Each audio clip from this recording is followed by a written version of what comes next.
Matamdi sum hojilai numidang tasidakle mayamdu mai hogalaga koisilaga wari tawduna leiri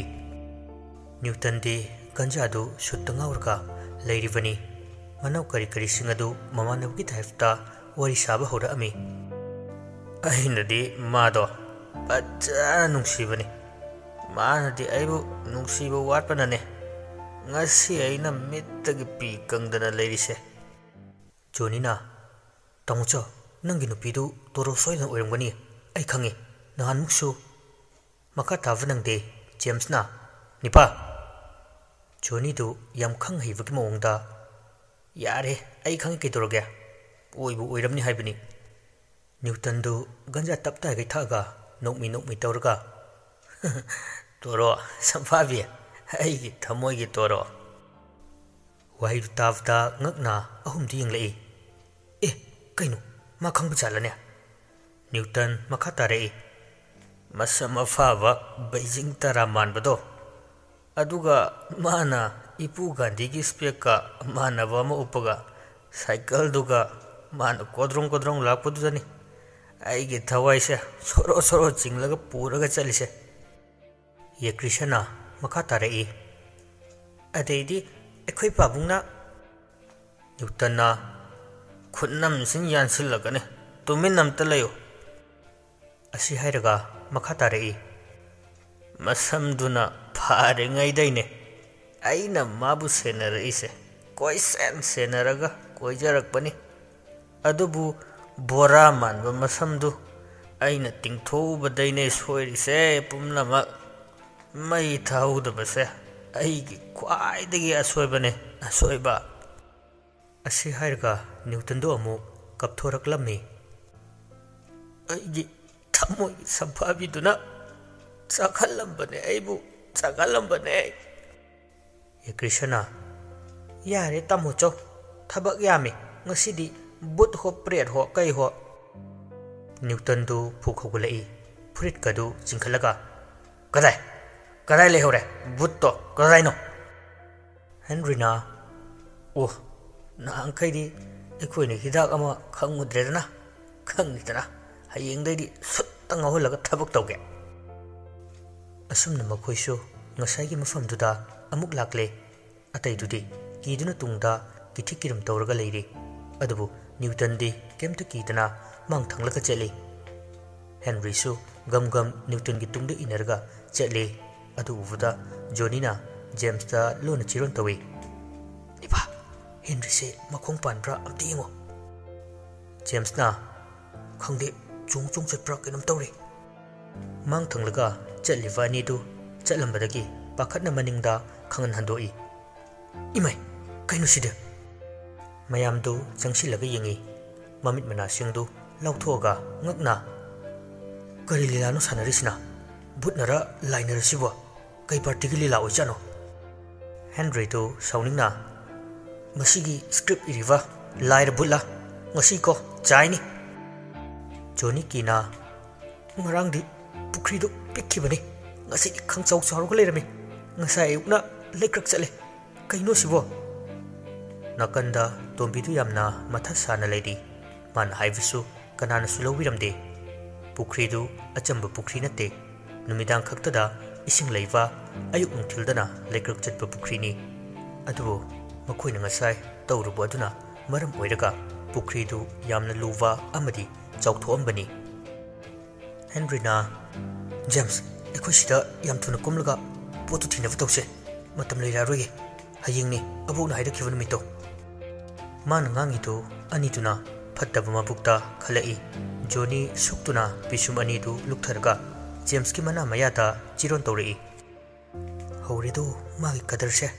Ekhoise siraga mapatomta hingauge asini mana khalise mana ngangka tarusko ekhoi ngamoi haina leisi natradi mana ekhoise tawaningda tawba yai aduna hathugi tawrini James so Joni na ngangliwa singadu taraga mane magisi makumdanawa kadar tawrini ngasidi khangnidana mabu phatabase Newton na hais sidi lang trick lange ha Thamoi gase nau thore ai gi torodu miss yam tawreda ye Christian du kina ngarang gi amado amuk lakani ki ko idi Tombina sign torga thavak tu pangthoknava kana haidi Henry su Johnny nang hana sidakumo ai asomdi kumlage Johnny na hai hai ai ngamoi ko ai khoi si makha sida putharaga namchilaga hat ke siro Henry tu sauningna Johnny ting lai Johnny ai nai si yam serious ne ai khoi matam le trabne makha da kumnaba tawsiao Johnny na kumu kaino nang kai dawrino ai khoi da sum chakat haidana tawruga leidu charo nang kumu kai droge James na ai su ngamoi kumba numidang sida laiten kakfai baraga sida ai ngamoi Henry na noi ni kai droge hoi se fare ai kumage asi hairaga Henry tu kumba hawi sumsum makha du yamna lurami adu uvuda amusuki dana hanjilaga sidi yamlu ya kamai dawrino Tombina makutuna thillaga chetnav lambi taglai pukri du amakhak nattavana maram oiraga ngaubuni sidana tana chawsu yamna chawbuga amambagi sakloni sayon pubu ngamba amambagi laifatava putpret mayam tusu loina safongwa haurakle Henry kisukina upai leita isingduda iroiraga chatpa hawi pukri duna chawthorakpane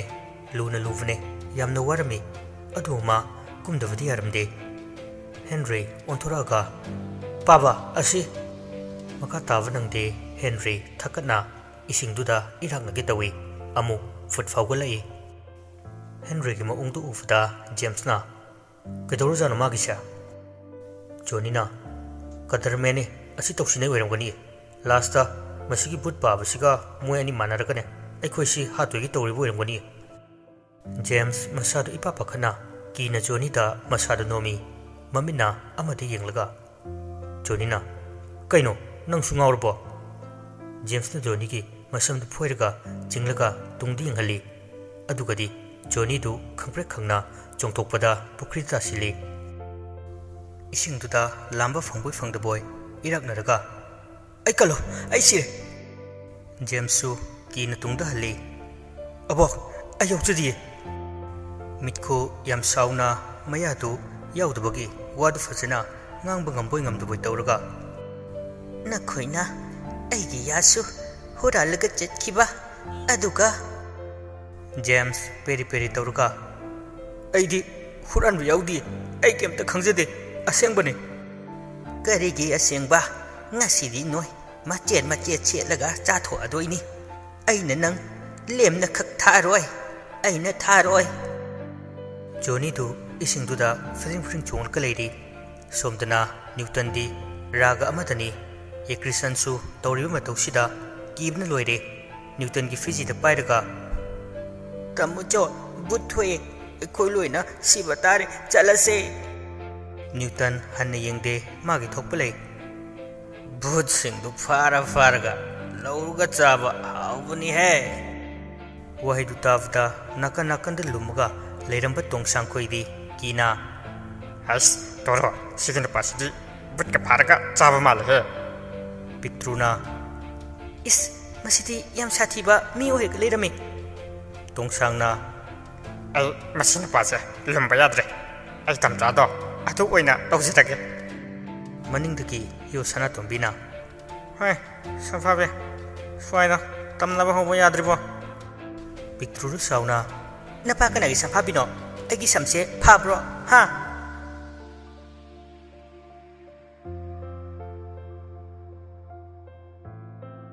somdasu mitkuna yen khanghanduna tawri makhada yam thuna kumu chalo aduga lairik to angna batiyo James kina ai hiroi baiti kari gi hiroi baita ba nang asidi khangani dana wahidu tavda James tu isingda fan chongthai Johnny nang asaidagi irak nani ni haidana tawriba mafamdu ithen thelaga khwangmaya da yorga leirami adu uvuda James na hamulaba kayo nang tawrusya ha somdi yenglaga leire Johnny du machin gamana tonga khaktani isingda fawgalaga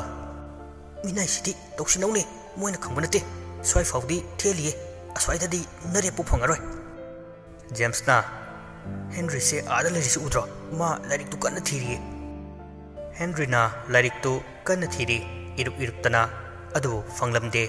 onsilaga abo kai wai dalai ge lari to mitkhuna makok tu hotlaga ai su khangdre ne hanurak page brain se loina chuide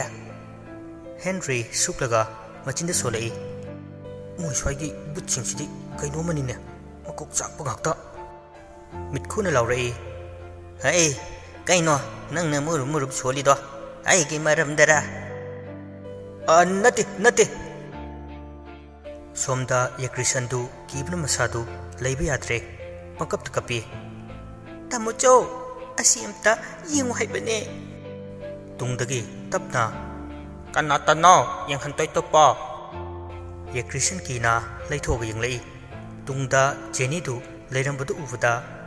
oimau Jenny maya du hikalaga imau seti akoi ki itane imanapine nangti kamta taperoita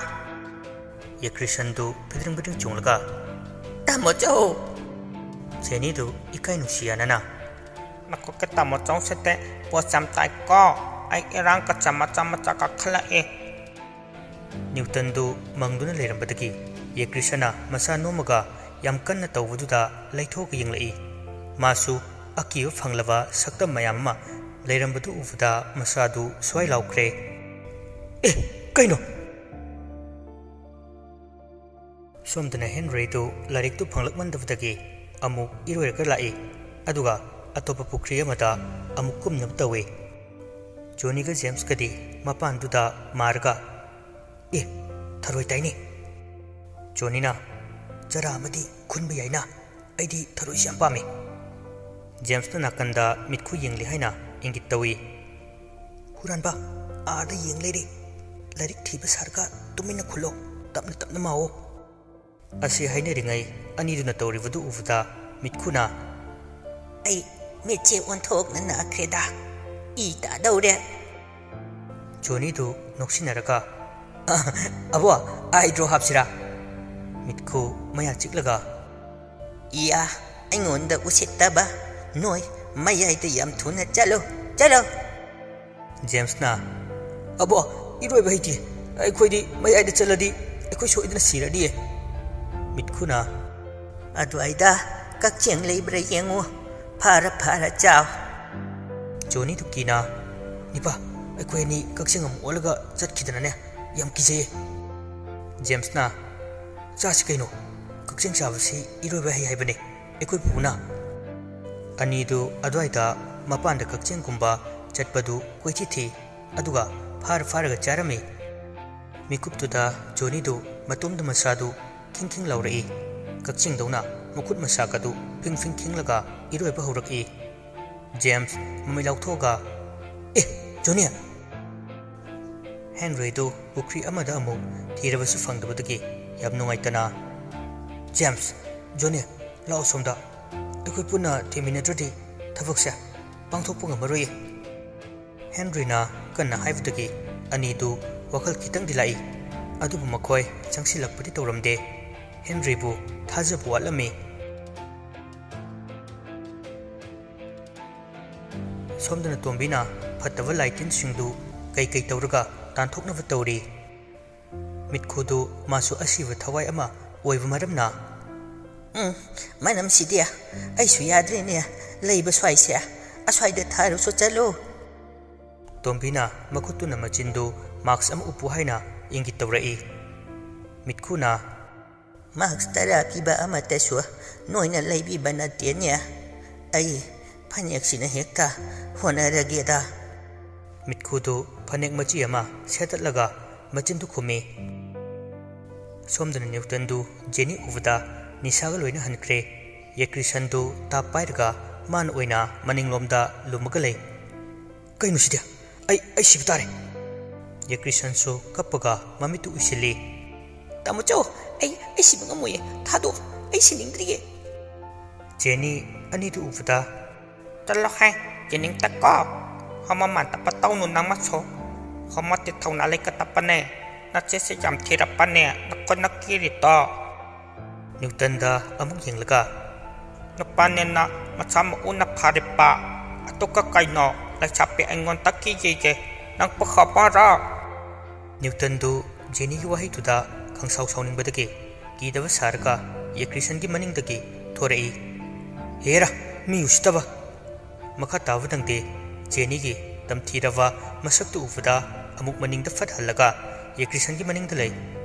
us सिदे बेराने I नुपा थोपु ngamaroy मिहुंगसे लाइबक्तु हुनख्रे jenny दु नोकलगा हेनुपा नंगपो आइना आहान पो उपा मेकुप्ता नुकसे खरपने आइना नंगपो पुख्रेता Iraq ना रंपता की कनपिपने expo नुकसे हायो ये क्रिशन सु कपलेपते तामुचो नुकसे आई क्रोमी ना कोई सिबतारे जेनी ना नुकसे हायरा कतरा हायरा ओइतरा चारा कतो न्यूटन सु कीना नुकसिए तंजादुदा स्वीडन अंगांग मयामा चेंसिलाई मिनम नमी मिचागे ये क्रिशन सु कन लावे तामुचो स्वीडन थोए जेनी दु साउना अंगांग सिंदु ताप ताप पाइर गलंगी मिके रोमांस तो काइपा हे अंगांग सा नोय हात के ता है कदाई मचा मछनो न है बुत अंगांग मयम दुगा जेनी का सप्त्रा मदा खनरई मधुगी तंजादु लौरगा ये क्रिशन का न्यूटन गदु तोंबिगी मनाक तमना होतना चेंसिलाई अदुबो कई कीरगा सौम उगने हाइबदुनी तोंबिगी नाकंदा मितखुना मसम मना थादुगा लेरंबदु उबदा अम खंगलाउलावी न्यूटनना एखुई सिबतारे मामा बुत ngaktangaire तोंबिना कीगनु हाइना साइन तौरई अदुगा मखुत्तु लोनरगा लाइनी बुत नत्ते हाइबगी मओंगदा हाइजिलाई न्यूटन सु ngसाइदगी थेंगनरिबा मयामदुगा लाइनी हाइरपदुदा मासु मखुत अनिदु लोनरगा खोइरमई इमा पांथोइबिरा अबुक इमुइनुरा नजासिंगी तवाइददि कनबियो ये क्रिशन सु खोइरमगा बो नसु खोइबु कनबियो मितखुदु मा लाइनी खनख्रे खनबदगी नोफेटका तौजै खोइरबा मखुत्तु खुबाकदु बोर पीबगी मओंगदा थांगलई